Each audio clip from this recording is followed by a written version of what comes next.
Oi, gente! Vamos começar com o terceiro semestre de letras.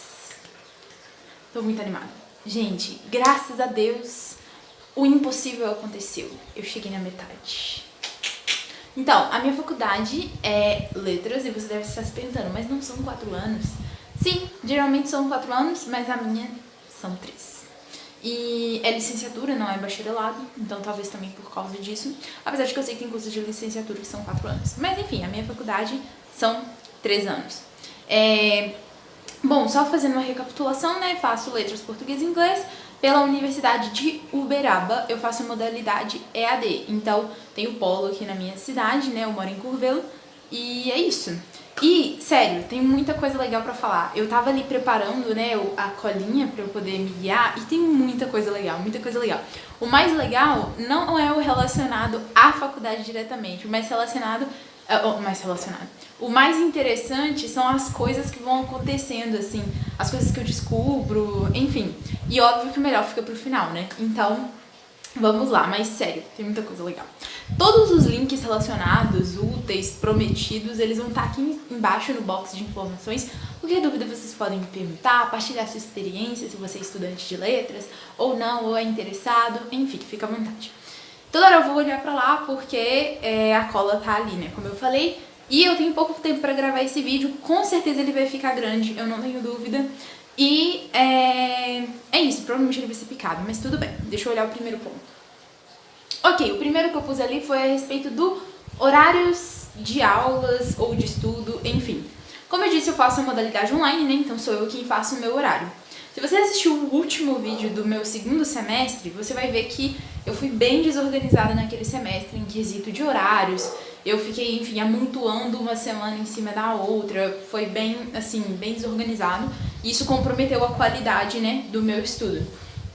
Então, eu, né, fiz o firme propósito de levar a sério nesse semestre. E, de fato, em questão de organização horária, foi muito bom mesmo, foi muito bom.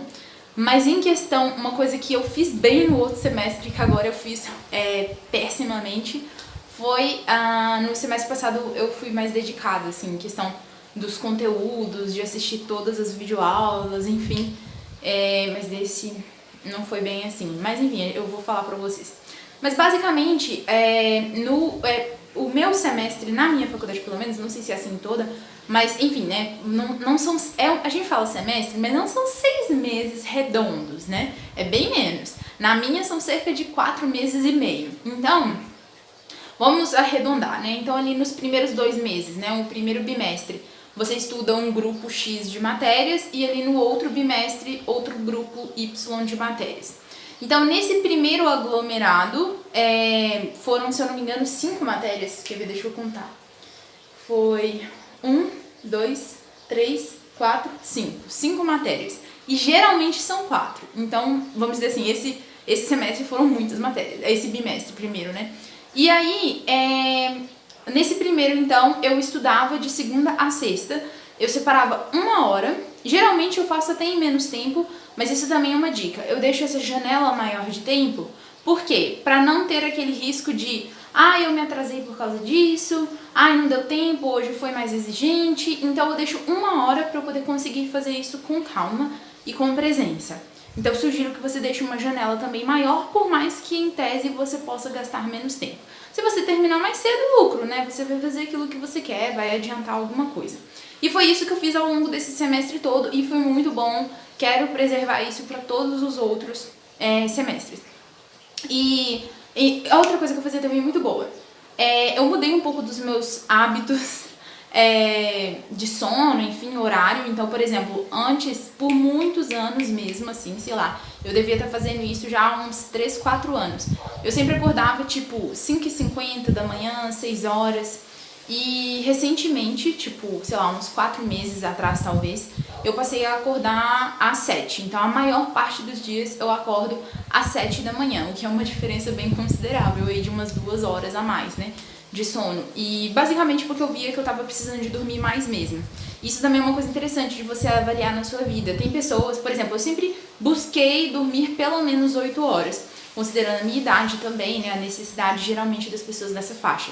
Só que isso é uma necessidade geral, então tem pessoas que dormem 6, 7 e já estão ok, prontas pro dia, e tem outras pessoas que precisam de mais. Então eu tenho visto que eu tenho precisado aí de cerca de 9 a 10 horas de sono para eu estar pronta pro dia. Eu já quero falar também uma outra dica. Uma coisa que eu tava pensando ontem, inclusive. Geralmente quando chega ali por volta de 2, 3 da tarde, o meu raciocínio fica extremamente lento. E é um horário que eu estou trabalhando como professora, então por isso que eu tô dando essa dica. E eu vejo assim que, nossa, realmente, assim, a pressão cai, você fica meio lerda, assim, então isso compromete, né, claro, o andamento da aula. Então, e eu tenho visto que isso tem acontecido por causa de uma coisa chamada calor. Então, gente, sério, parece, assim, ridículo o que eu vou dizer, mas a verdade é que se você tá com calor, né, aquilo tá comprometendo o seu trabalho ou o seu estudo, etc e tal, você tem que buscar combater aquele calor pra você melhorar a qualidade, né, do seu estudo, do seu raciocínio, etc e tal. E o que eu tava fazendo? Eu tava, por exemplo, ficando sem ventilador aqui no quarto, queria que fosse ar-condicionado, né, mas não tem. Então, assim, sabe, aquilo que eu poderia estar fazendo, sei lá, bebendo uma água mais gelada, enfim, eu não tava fazendo. E aí eu pensei assim, gente, assim fica difícil, né, realmente melhorar a qualidade, porque eu não tô fazendo aquilo que eu posso. Então, inclusive, hoje eu vou passar a fazer isso. Então, tipo, né, quando chegar ali depois do almoço, vou colocar gelo na minha água, vou trazer o ventilador, prender o cabelo. Então, também tem em vista isso as suas necessidades, sabe? Se você tá vendo que, gente, o calor tá acabando com o meu rendimento, tipo, combata isso, né? Parece óbvio, mas a gente se esquece. É a mesma coisa, você tá muito cansado e você pode dormir mais, durma mais. Então, falando isso por quê? Porque, então, eu tive que meio que mudar um pouco a minha rotina, né? Então, todo dia de manhã, por exemplo, eu ia à missa, então agora eu vou só à noite ou à tarde, e aí eu dormia menos e ia resolver as coisas de manhã na rua. Então, entendeu? Então, tipo, as coisas mudaram um pouco de lugar. E aí, uma coisa que foi muito boa pra mim foi porque, como eu tenho acordado às 7, geralmente, assim, na maior parte das vezes, o horário que eu reservo pra essa janela de 1 hora para os estudos da faculdade é às 9 da manhã. São às 9 da manhã. E aí eu deixo o primeiro horário da minha manhã, depois ali de ter tomado café, né, tomado banho, enfim, depois de ter feito todas as minhas obrigações matinais, o próximo horário é pra faculdade. Então, não é pro meu trabalho, não é pra seja o que for, é pra faculdade. Então, depois daquela parte matinal ali, o primeiro trabalho do dia, vamos dizer assim, é com a faculdade. Então, isso ajuda muito também, porque a sua cabeça tá fresca, enfim. Então, é isso. E aí, eu fazia, então, 9 da manhã, de segunda a sexta, esse estudo aí dessas 5 matérias do primeiro bimestre. No segundo bimestre, foram 13 matérias, que foi... Não, mentira, depois eu falo os nomes. Mas, enfim, foram 13, então foi bem mais light, né? E... Então, eu estudava 3 dias por semana. E aí, enfim, qualquer dia, segunda, terça e quarta, terça, quinta e sexta, enfim, eu distribuía de acordo com os meus outros compromissos. Isso aí é sem problema. E isso funcionou muito. Eu recomendo muito, muito, muito, muito. Agora, voltando para aquilo que eu falei alguns momentos atrás, né? Que foi um bom costume que eu adquiri no semestre passado e que eu perdi nesse e agora retomar de novo, né? No próximo. Que no semestre passado eu tava bem mais dedicada. E o que acontece? Assim, claro, gente, eu não vou dar desculpas porque não tem desculpas, mas dando desculpas, brincadeira, mas basicamente é porque, assim, esse último bimestre, particularmente, eu tive uma matéria, assim, que, depois eu vou falar isso melhor, mas assim, nossa, tinha umas coisas que eu ficava pensando assim, gente, meu Deus do céu, quanta cegueira, assim, sabe? E sabe quando você fica um pouco impaciente com aquela aula? Então, assim, eu creio que isso tem também nas faculdades presenciais. E você pensa assim, eu não vou perder o meu tempo ouvindo isso, sabe? É mais ou menos isso que eu pensei. E então aí eu desprezei as aulas, as videoaulas, assisti algumas, outras não. E não era uma matéria particularmente difícil, então eu pensava assim, não, isso daqui eu sei. E de fato, eu sabia mesmo, assim, a maior parte das coisas. Assisti também algumas videoaulas, tá? Também não foram todas que eu deixei de assistir. E passei na matéria e tudo deu certo, mas depois eu explico melhor sobre isso. Só que eu acho isso uma coisa ruim. Eu não acho, enfim, mesmo que você esteja lá, nossa, de saco cheio, etc e tal, eu acho que é importante você se dedicar sim, você saber daquilo que você também não gosta, daquilo que você, por exemplo, enfim, eu vou falar sobre isso, mas assim, tinha umas coisas que eram muito cegas mesmo. Não é questão de você, nossa, não, porque eu sou pós-doutorado, não sei o que, no assunto. Não interessa, você pode ser o Hyper Master Blaster. Mas se você não consegue falar aquilo que tá na frente dos seus olhos, esses títulos não servem pra nada, entendeu? Então, eu fico um pouco irritada com isso. Mas isso não é desculpa pra não saber sobre esses posicionamentos que existem. Isso é importante, até mesmo pra gente descobrir a verdade, fazer aquilo que é verdadeiro, a gente precisa conhecer o outro lado, exatamente para poder discernir. Mas chego lá daqui a pouco. Agora, o que era uma coisa que eu ia falar mesmo? Era... Quantas horas? Ah, não, 11 horas. Era... Ah, sim, lembrei. A respeito, eu acho que eu já comentei isso em alguns outros vídeos, mas enfim. A respeito de que as aulas, de forma geral, na minha faculdade, elas são assim, você tem geralmente 2 leituras para fazer. Sei lá, leitura de um capítulo, leitura de um artigo, leitura de alguma coisa. E aí depois você tem a videoaula e depois você tem questões para poder responder. Sendo 100% aberta e falando a verdade. Nunca li nenhum desses livros. Nunca. Essas leituras obrigatórias, nem nada. Aí você pode pensar assim, meu Deus, como você é irresponsável. Vou chegar lá. Por quê? Por que eu faço isso? Eu não tô falando isso que você tenha que fazer isso, ou que está certo o que eu estou fazendo. Não é nada disso. O que eu quero mostrar é o seguinte.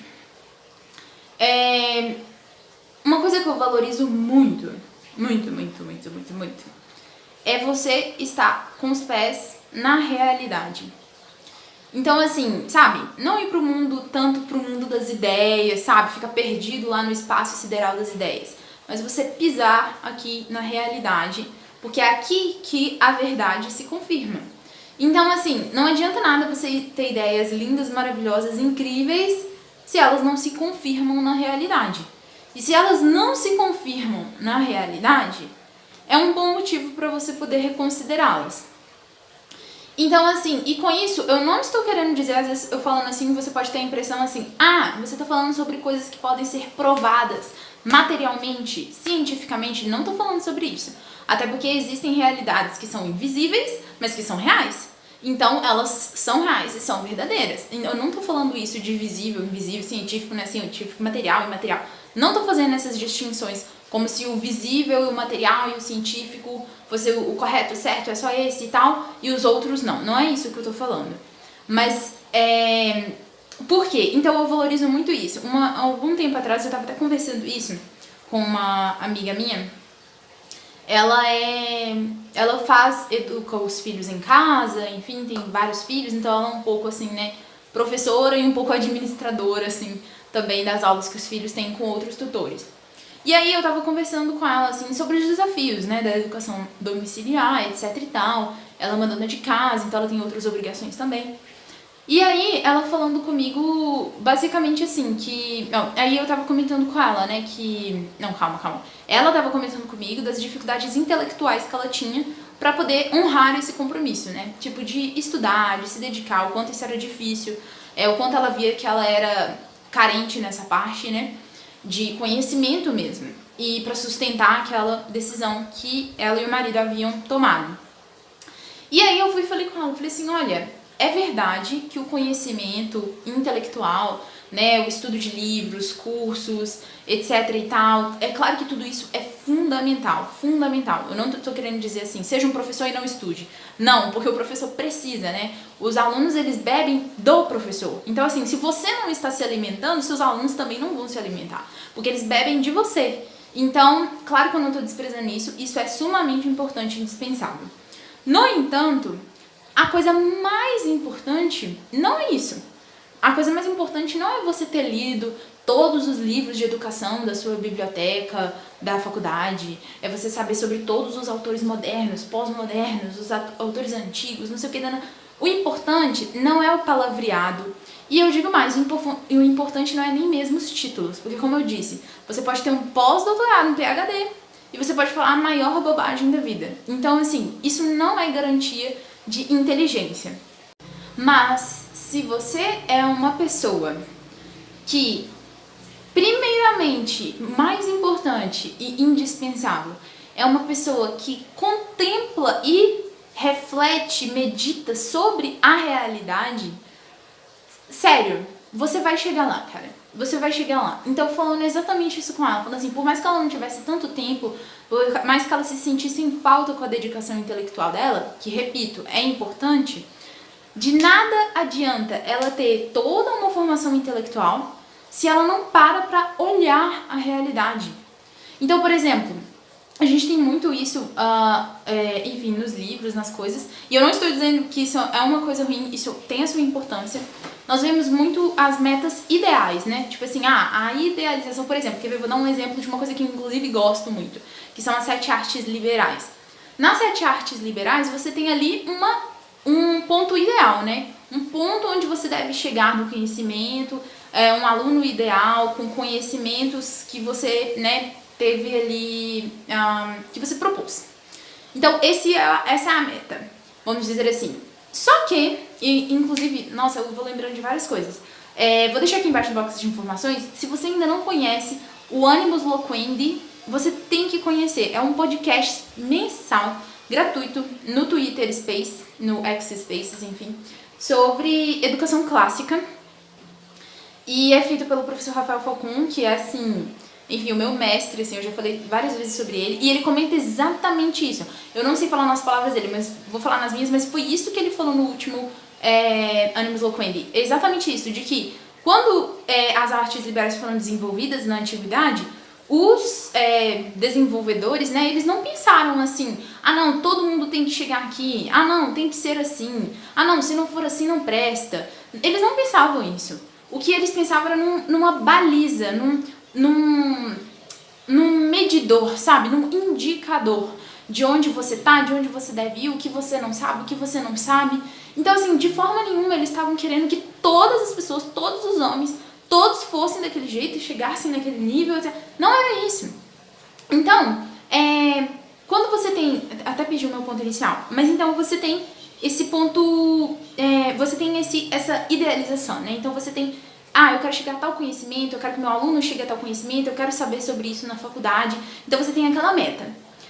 Mas, se você se esse ponto ideal, ele não entra em contato com a realidade, se ele não se reflete na realidade, ele não vai se sustentar. É simplesmente isso. Então, exemplificando sobre as artes liberais, eu tô olhando pra lá porque ele já vai começar a minha aula, mas é porque senão eu perco o raciocínio.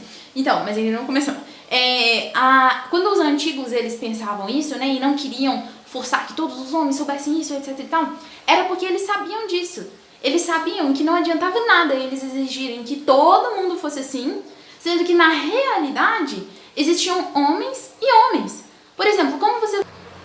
Então, essa matéria de educação inclusiva que eu tive no 2º bimestre, assim, ela foi uma matéria que me deixou um pouco irritada em alguns pontos, exatamente por causa dessa discrepância entre realidade e idealizações. O que acontece? Uma das coisas que foi ensinada, e eu sei que isso é ensinado em todas as faculdades que tem essa matéria de educação inclusiva, pedagogia, letras, enfim, não sei se as outras licenciaturas também têm, eu suponho que sim, mas não importa. O que importa é que nessa matéria de educação inclusiva é dito assim que a criança que possui qualquer tipo de deficiência, seja qual for, por exemplo, isso já é um primeiro ponto, né? Eu tive matéria de Libras. E a professora, eu lembro que falou assim, né, que não é correto você dizer, politicamente correto você dizer deficiente auditivo, mas você dizer surdo. O que é uma grande palhaçada. Por quê? Eu fico vendo assim, gente, quem fala isso não sabe o que significa deficiência. Por exemplo, você se sente ofendido se eu falar para você, se o seu médico falar para você que você tá com deficiência de vitamina D? Não é ofensivo, correto? Por quê? O que significa deficiência? Significa ausência, tá te faltando algo, tá te faltando vitamina D, tá te faltando seja o que for. Então, quando a gente fala de uma deficiência auditiva, a pessoa não compreendeu o que significa deficiência. Sei lá, eu acho que as pessoas falam isso, não, porque não é muito assim, adequado e tudo, porque as pessoas pensam que quando o outro tá chamando, você é deficiente, seja do que for, a pessoa tá fazendo um xingamento, ou falando que você é aleijado, ou falando que você... E não tem nada a ver. Se você fala que uma pessoa é deficiente auditivo, você só tá falando que ela tem uma carência na faculdade da escuta dela, o que é a verdade. Ela tem uma carência mesmo, ela tem uma dificuldade, seja o que for, ou foi a constituição dela, ela nasceu assim, seja qual for o problema, mas o fato é que tá faltando alguma coisa para ela exercer a faculdade da escuta dela em plenitude. É isso que a pessoa tá querendo dizer. Então, assim, sabe, esse tipo de discussão pra mim é uma verdadeira perda de tempo. Aí depois, voltando pra educação inclusiva.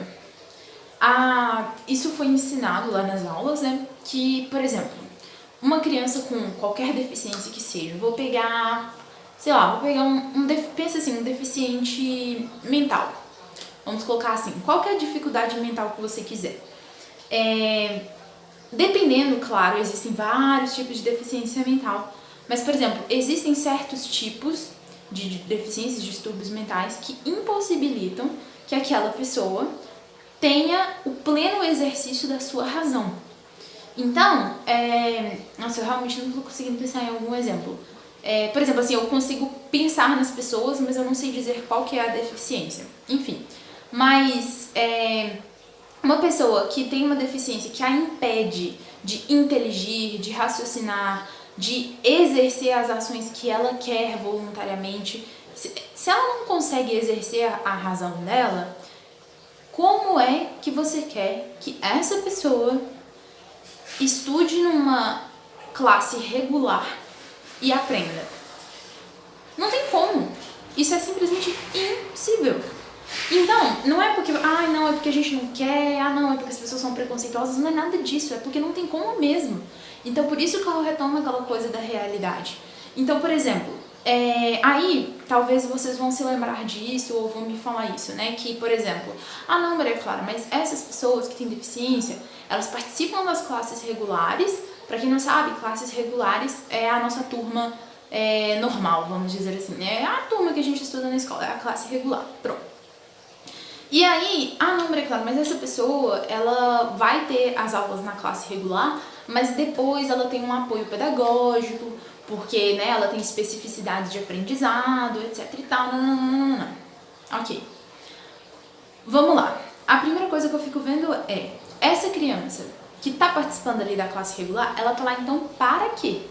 Ela não está aprendendo, correto? Ela não tem o mesmo funcionamento que as outras crianças. E isso não é discriminação, isso não é preconceito, isso é você constatar. Inclusive, se você quer ajudar essa ou qualquer criança que exista na face da Terra, se você não considerar que aquela criança ela tem especificidades, você não vai ajudar ninguém. Se você pensar, não, todo mundo é igual, todo mundo aprende do mesmo jeito, todo mundo tem a mesma inteligência, todo mundo se desenvolve da mesma forma, não é assim. Claro, existem sim coisas em comum para algumas pessoas. Porque, por exemplo, você pensa, uma criança que tem uma deficiência mental, a inteligência dela se desenvolve como de uma criança que não tem deficiência mental? É claro que não. É totalmente diferente. Agora, para aquelas que têm o pleno exercício da sua razão, é claro que existem algumas etapas que são sim em comum, não estou falando isso.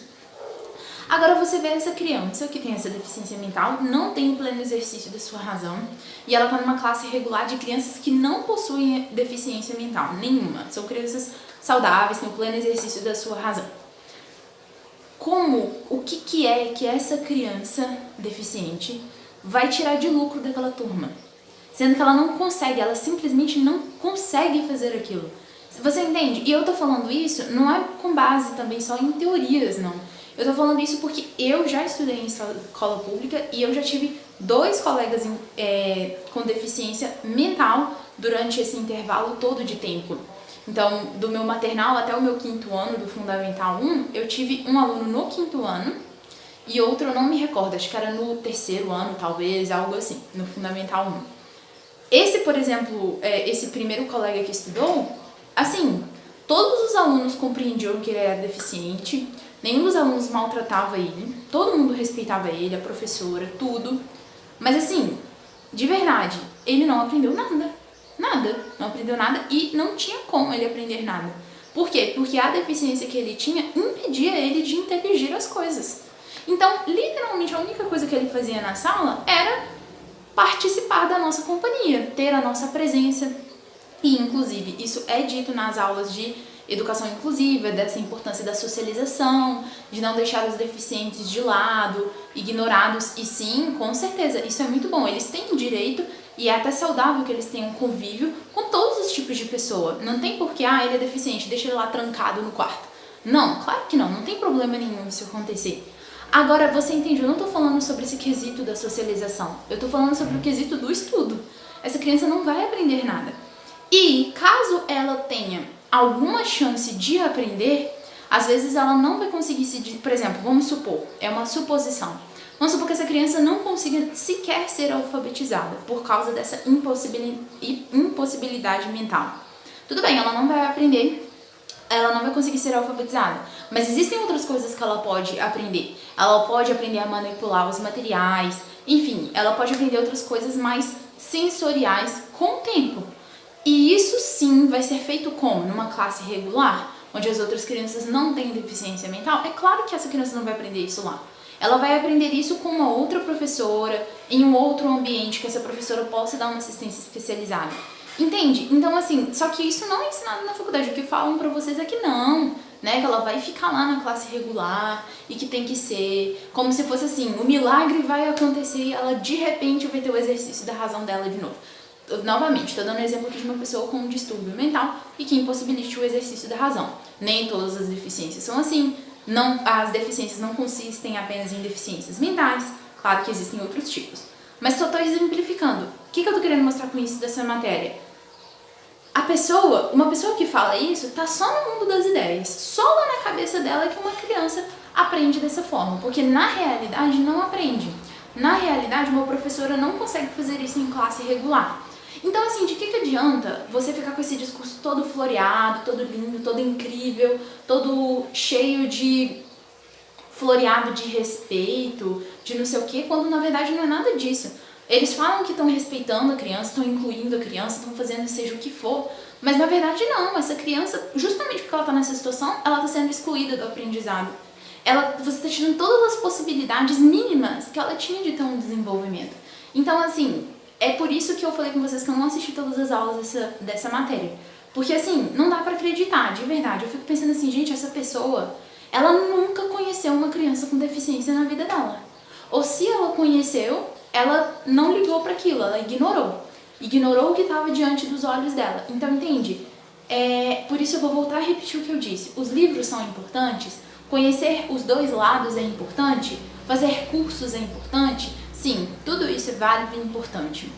Mas isso tudo não vale de nada se quando você está na realidade você não consegue não somente aceitá-la, mas conhecê-la. Você não admite a realidade, você não vê a realidade, você não consegue agir a partir da realidade. De que adianta? Então, continuando com as matérias, né? Outra matéria, voltando na de Libras, por exemplo, a matéria de Libras foi bastante teórica. Eu tinha a impressão, acho que a maior parte dos alunos tem essa impressão, de que se você vai estudar Libras, você vai aprender de fato a linguagem de sinais, né? E você vai sair de lá fazendo todos os gestos. Mas não é bem assim, pelo menos não na minha faculdade. É uma aula bastante teórica. Claro, a professora me ensinou, acho que o alfabeto, alguns números, assim, mas só isso e de forma bem esporádica, não era uma obrigação, etc e tal. Eu confesso pra vocês que eu, particularmente, tenho vontade sim de aprender Libras um dia, os gestos mesmo e tudo, por um desejo pessoal mesmo, mas com certeza não vai ser agora com essa faculdade que eu vou aprender. Inclusive teve uma época que o meu pai falou comigo que eu não sei, tinha feito uma lei, uma coisa assim, que a matéria de Libras era obrigatória para todos os cursos, visando incluir os surdos, porque todo mundo tinha que saber se comunicar com os surdos, E aí, eu lembro que quando ele falou isso, aí eu comentei com ele, na minha faculdade tem matéria de Libras, etc e tal. Bom, essa lei, assim, pelo menos, eu nem sei se isso está escrito nessa lei, mas como ela foi vendida a ponto de que o meu pai me falou, e o meu pai ficou sabendo isso, foi no jornal normal, jornal da Globo, enfim.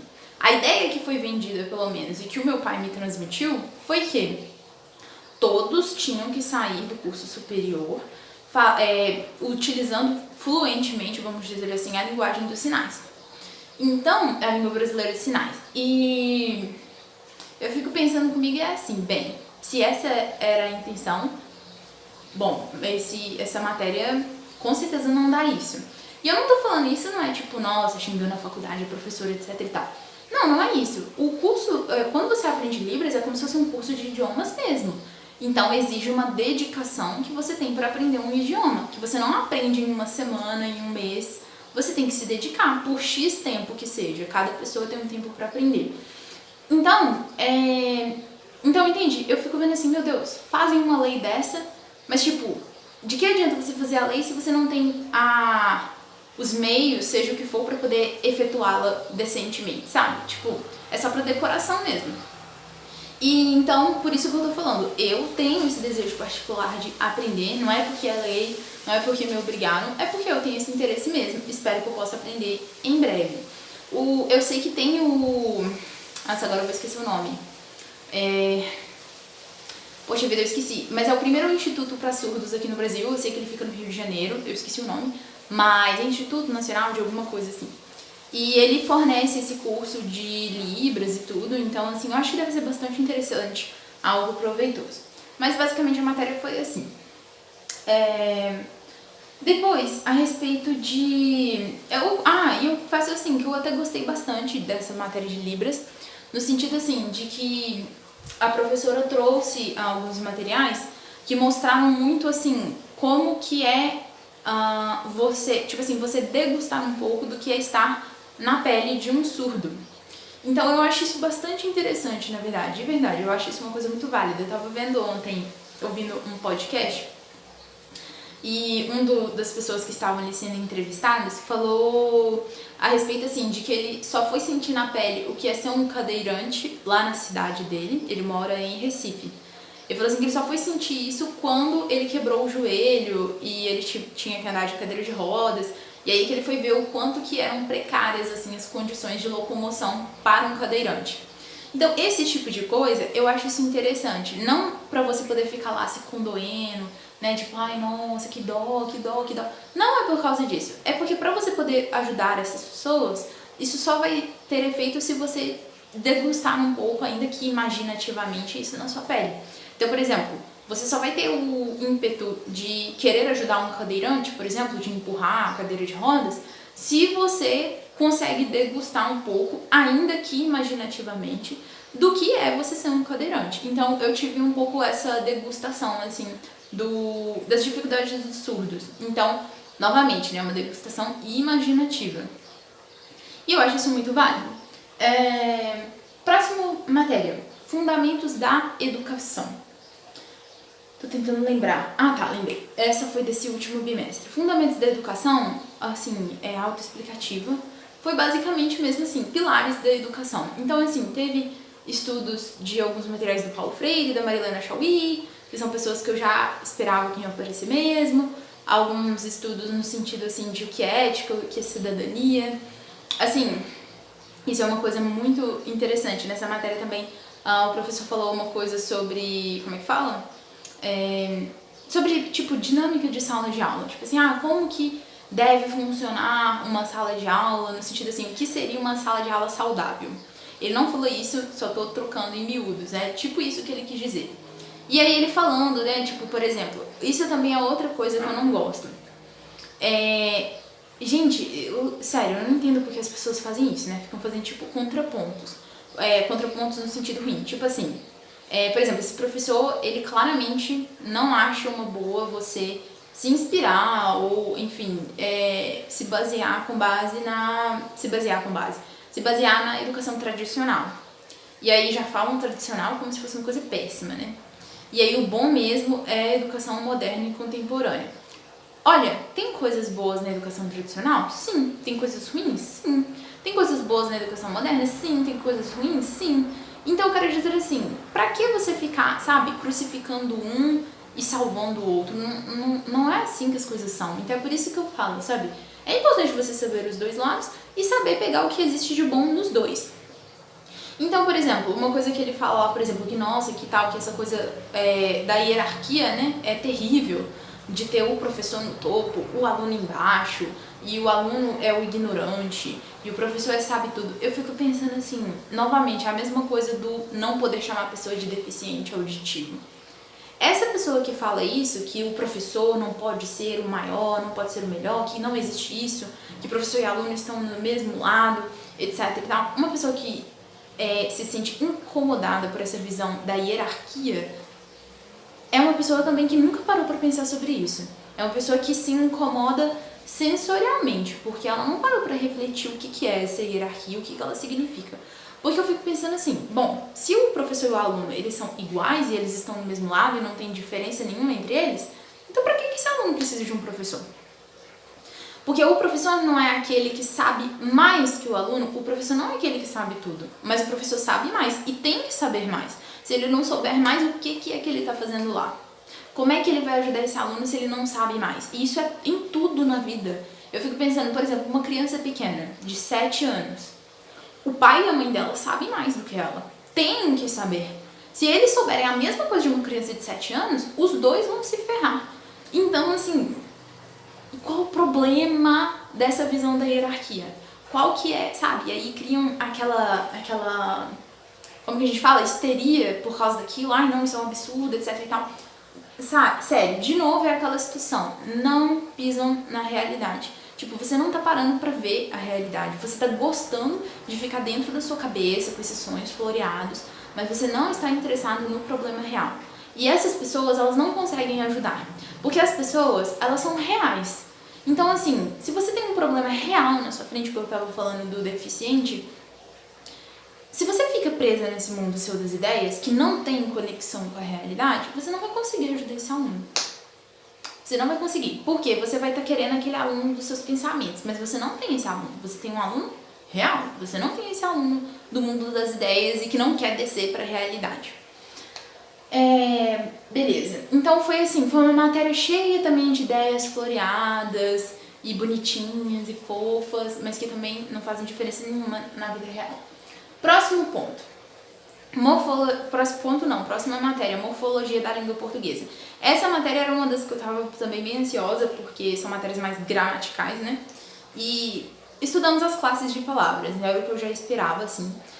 Eu confesso pra vocês que eu não tive tanta dificuldade nessa matéria, porque na época da escola eu estudei morfologia e foi muito bem estudado, então eu lembro de tudo, assim. Então, realmente não foi muito difícil, não. E... peraí... Mas, enfim, é só isso que eu posso dizer. Não foi muito difícil por causa desse meu antepassado escolar.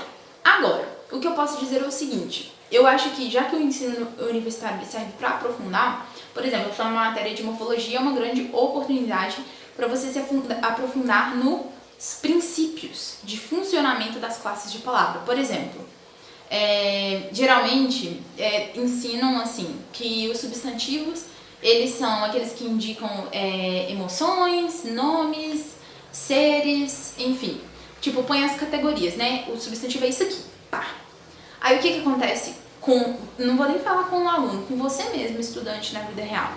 Aí você pensa assim, isso aqui é uma emoção? Não. Isso daqui é um ser? Não.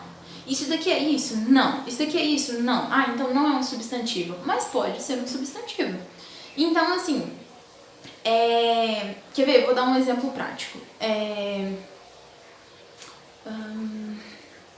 Quer ver?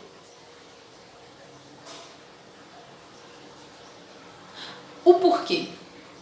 Por exemplo, se a gente fala assim, eu não sei o porquê você faltou na aula. Esse porquê, ele é um substantivo. Agora, se você fosse prender nos conceitos, você vai falar que esse porquê é um pronome. E ele não é. Desculpa, um pronome não. Uma conjunção explicativa. E não é. Então, eu acho importante isso. Como que você tem, né, essa capacidade de análise? Você adquire essa capacidade de análise se você afunda os conceitos. Porque os substantivos, existem substantivos, e eu creio que seja a maior parte, que sejam emoções, seres, nomes, etc e tal, com certeza. Mas quando você se depara com um caso diferente e que é um substantivo, você não sabe identificar. Por quê? Porque você não aprofundou o conceito e foi em busca do princípio de funcionamento. Então, o princípio, por exemplo, dos substantivos é nomear. Então, todo substantivo é um nome. Então essa é, vamos dizer assim, é o princípio de funcionamento dos substantivos. Se você compreende isso, você consegue identificar qualquer substantivo na face da Terra e em qualquer idioma. E isso é uma coisa engraçada, porque esses princípios de funcionamento, eles não são princípios de funcionamento só para o português, só para o inglês, só para isso. Não, eles são princípios de funcionamento quase que mesmo que da inteligência, assim. E isso eu devo às artes liberais, isso é ensinado nas artes liberais. Então, nossa, se você é estudante de letras, deveria se aprofundar nas artes liberais. Eu não tô falando isso porque eu conheço as artes liberais todas, tá, gente? Não é isso. Mas, assim, é uma coisa que sempre que eu entro em contato, eu sou muito enriquecida. E vou aprendendo aos poucos, enfim. Mas é uma coisa que eu gosto bastante de me balizar e inspirar. E são princípios, assim, de julgamento e discernimento muito bons pro aprendizado e desenvolvimento. Então é isso. Que essa matéria de morfologia eu acho que pode abrir essa possibilidade para cada estudante de aprofundar os conceitos e descobrir os princípios de funcionamento. Próxima matéria, psicologia da educação. Essa matéria foi 100% teórica. Peraí.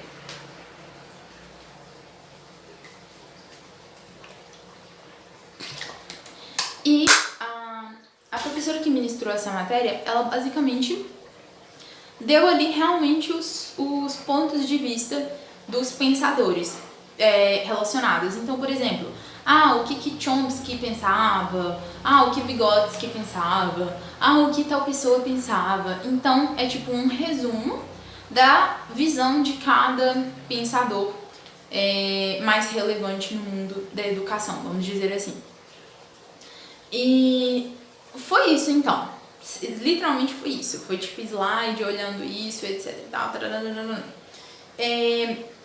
Também, eu já posso até juntar com essa matéria, porque essa outra foi um pouco semelhante, que foi Linguística 1. Então, Linguística 1 foi uma matéria que eu também estava muito animada. Foi também mais essa matéria de um resumo, lembrando. Eu falo resumo por quê? Porque cada um desses pensadores, eles possuem a sua própria obra, correto? Peraí, meu computador desligou.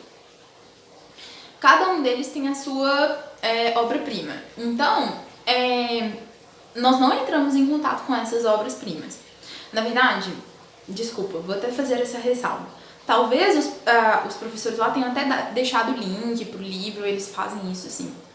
Mas, de vez em quando, e não todos, claro. Mas talvez tenham deixado lá as obras-primas.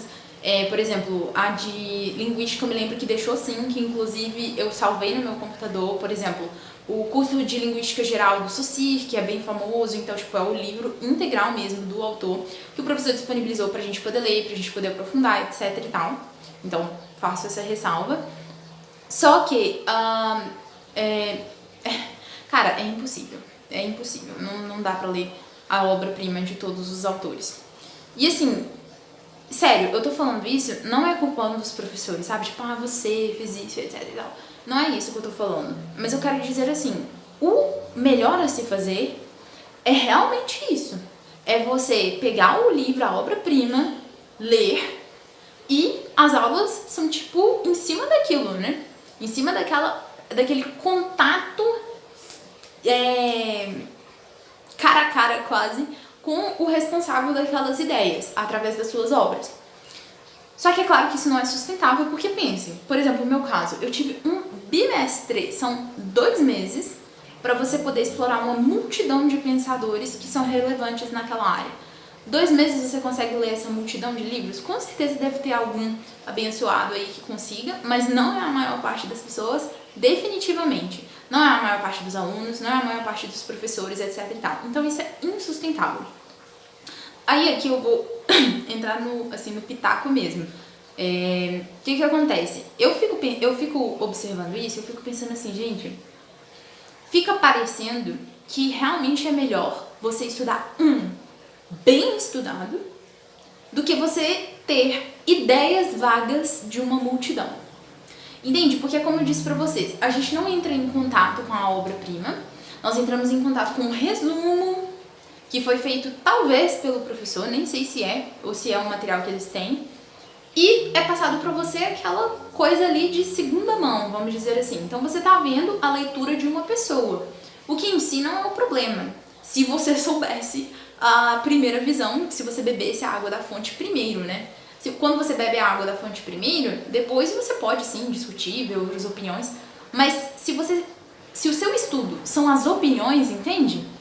Aí é um problema, porque você corre o risco de estar aprendendo errado, de estar achando que aquele autor pensava uma coisa que ele não pensava, e por aí vai.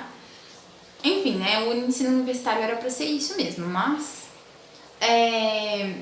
isso eu não tô falando mal, né, nem só do Brasil, assim.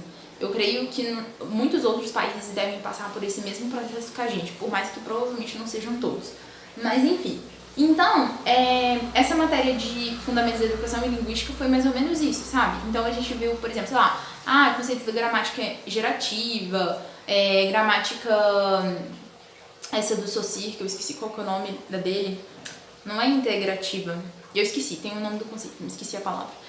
Mas assim, inclusive eu gostei muito, assim, quero muito, inclusive eu pus na minha meta de leitura do ano que vem, ler esse curso de Linguística Geral do Saussure, que eu me interessei muito, e enfim, eu gosto muito dessa matéria de linguística. Assim, igual mesmo, eu sempre ouvi as pessoas, assim, pelo menos do meu círculo, falando mal do Chomsky, do Vygotsky, que eles pensavam isso, aquilo, etc e tal. Só que assim, pra ser bem sincera, eu tenho muita vontade de aprofundar nas obras deles, entender o que eles realmente queriam dizer. Até porque, inclusive, isso foi até no último Animus Loquendi também, o professor Rafael Falcão, ele até comentou sobre uma visão não lembro mais se era do Chomsky ou do Vygotsky, só sei que ele estava comentando uma visão de um deles dois, e ele falando que essa visão ela é má interpretada dele, mas que ele teve aquela visão por causa de uma outra coisa que tinha razão. Então, tipo assim, ele tava querendo chegar na verdade, né, com aquilo ali. Então, assim, eu acho isso super legal, e você só tem essa visão principalmente se você tem contato com a obra do autor e não com opiniões. Então, enfim, também, né, gente, novamente, isso é tarefa de uma vida inteira. A gente não eu tô falando isso também, se você é estudante, né, eu não tô falando isso também querendo dizer assim, nossa, é uma vergonha que você não conheça todas as obras do Saussure, do Vygotsky, do Chomsky, do não sei quem, gente, não tem como. Esses autores, além de muitos deles terem escrito várias obras, são obras complexas, são obras grandes, então não é tipo assim, você lê você senta e lê num fim de semana. Isso não é possível, assim, pra maior parte das pessoas, gente. Só se for uma pessoa, assim, que tem vocação intelectual mesmo, vive daquilo e tudo, e não é a maior parte das pessoas que tem isso. Então, muito provavelmente eu e você não estamos nesse grupo. Então, pra nós, meros mortais, a solução não é nem a gente ficar louco, pensando assim, eu deveria saber isso tudo e não sei, mas eu não consigo ter esse tanto de... Sabe, a solução não é essa. Mas a solução também não é você ignorar e dizer, já que eu não sei mesmo, então eu não vou querer saber nunca, dane-se, não quero saber, etc. A solução não é nem um lado e nem o outro, para nós, meros mortais.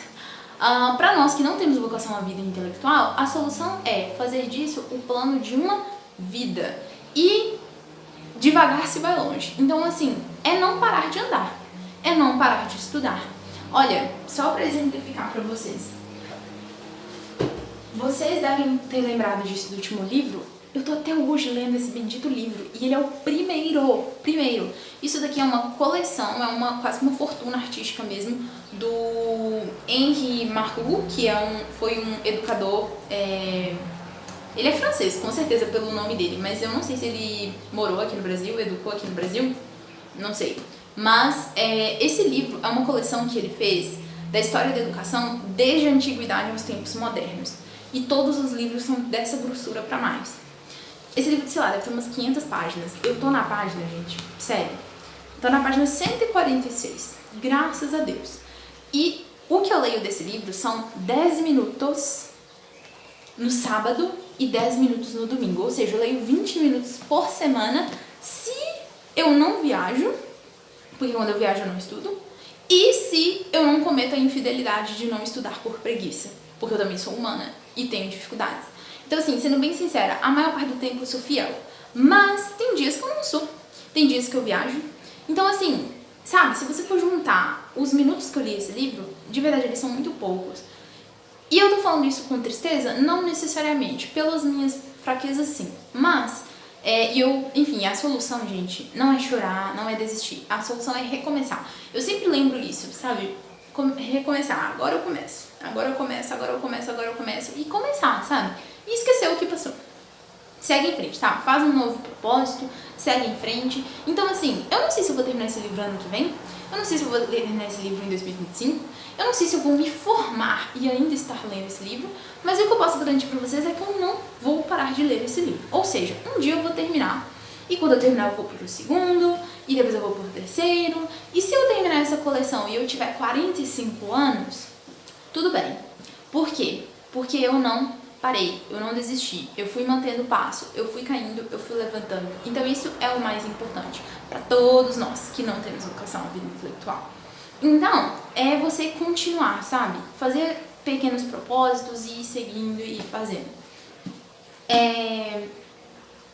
Ok, então isso é um sonho meu, né? Ler essas obras dos linguistas. Eu amo linguística, gente.